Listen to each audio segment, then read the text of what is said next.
I initially got into the overdose prevention work. I work in narcotics for the city of Quincy, Massachusetts, and I've been there 28 years, and the majority of my career has been in narcotics. And seeing the same people over and over and arresting the same individuals, it proved that we cannot do it alone. There's definitely has to be something else.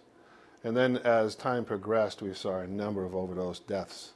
In fact, we were an expose in the Boston Globe and the Patriot Ledger stating that we were the highest county in overdose deaths. So at that time, our mayor, along with some grassroots groups, got together and decided that we needed to do more. And the nasal naloxone program came into play with the Department of Public Health in Massachusetts. We became a pilot program. Unfortunately, we became a pilot program because we had so many deaths. So from there, we were able to convince everyone to train all the police officers in the city. And we were able to train them all. There was really no, what I call them speed bumps, no opposition to it once everybody was informed that it's a nasal spray as opposed to a needle-based delivery. And from there, October 10 forward is when we hit the road running with it, so to speak. And we've been able to reduce the overdose deaths by 66%. And that's pretty significant. Those are someone's children's, their husband, their wives, professional individuals.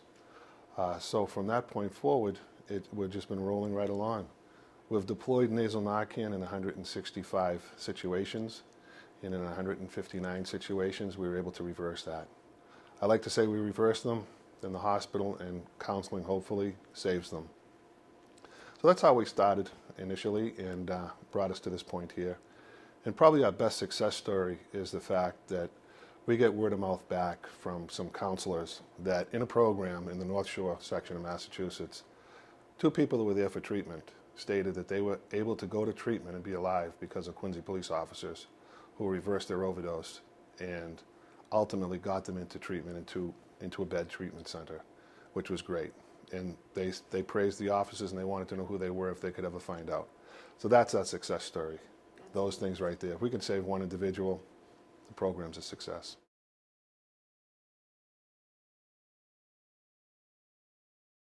Well, there are a couple of keys on that key ring. One of them was breaking down the barriers of people calling 911 in fear of being arrested in the event that they called for a friend. Once that barrier was broken down, we were able to get out to the scene much quicker.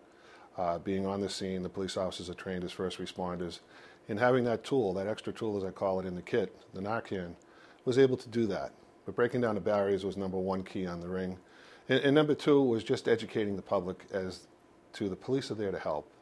The old cliche is always, if we wanted to be loved, we'd be a firefighter. But, that's kind of the inside joke. But realistically, a lot of times people don't see that. And one of the success stories in that portion of it was someone drove up to the police station with an individual that was in an overdose state, beeping their horn, yelling and screaming to get him come out of the station because they knew they had Narcan. They were from another community. They weren't even from the city of Quincy, and they drove to us as opposed to going right to a hospital or a fire station. That word alone getting out is great. And the way we've deployed it throughout the city with all the officers, the K-9 units, bicycle officers, our motorcycle officers, the booking area of the station, it's just phenomenal. We've had success in every one of those areas.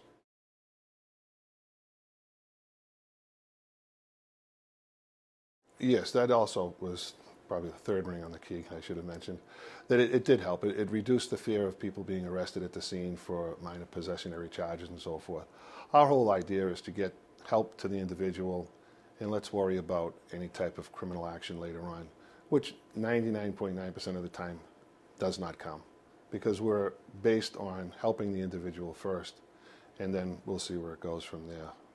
But a dead person cannot go to treatment. A dead person cannot be arrested. So let's keep people alive. I feel we give them the option to choose going into treatment by being able to reverse that overdose.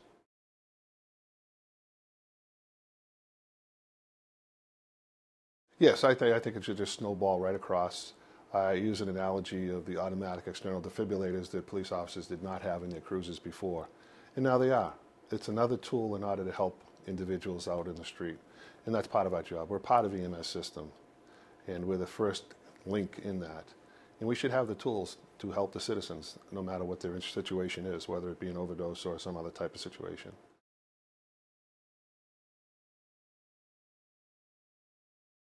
The one piece of advice I would give is be open-minded, gather all your information before you make a decision, and look at the other successes. And anyone that's in an overdose state is someone's relative. It's their child, it's their brother, it's their sister, a mother, or father, and they all need a chance. In addition to that, every person that we can get off of drugs into treatment is also going to reduce the collateral crime that's involved with it. So it's a win-win situation everywhere law enforcement looks at it. We're helping the individuals, we're also reducing the recidivism rate of an overdose and also of crime. We took on the acronym of PETA, Prevention, Education, Treatment, sometimes enforcement, all to reduce the recidivism of the overdose or the criminal aspect of it.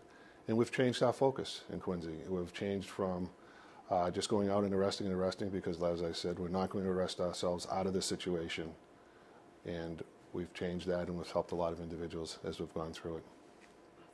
Well, that was my last question. Are there any parting words that you want to? No, I think that with the support that the City of Quincy has given from the mayor to the chief of police, down through the ranks and from the ranks on up, and the citizens of the city, that we have the full support. We are a pilot program, and we've been given the green light that if the pilot program does end, that the city is going to pick up the resources and continue this through because of the commitment. And that's what's needed, is a full commitment up and down the lines.